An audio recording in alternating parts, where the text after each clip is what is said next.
Now, why are these strikes important?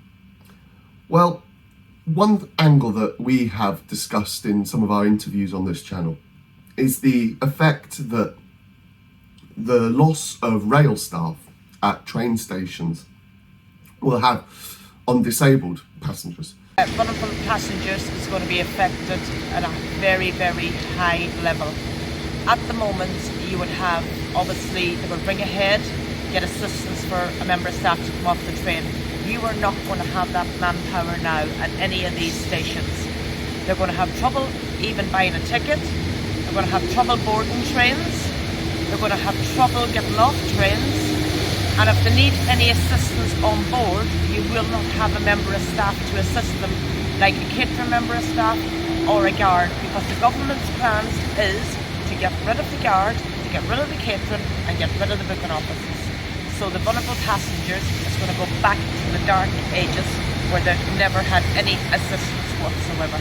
And today, Disability Rights UK announced in a publication that they had concerns about the rail staff reductions. And, you know, in a society that, or one of the arguments where the case against the strikes is modernisation.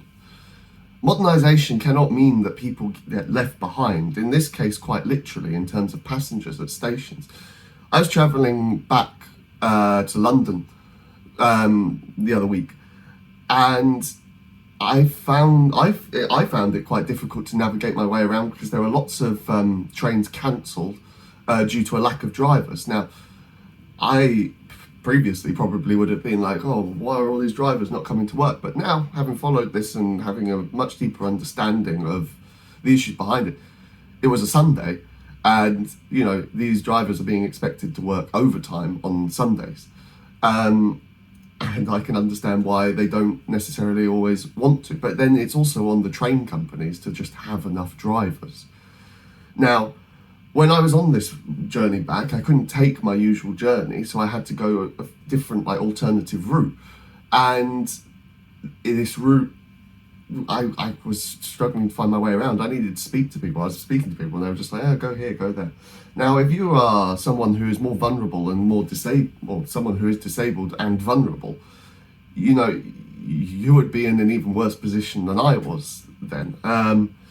So it's important not to lose focus about why these strikes are important, and we will make sure that we say enough. On the C2C route, if they close every booking office there, that's it.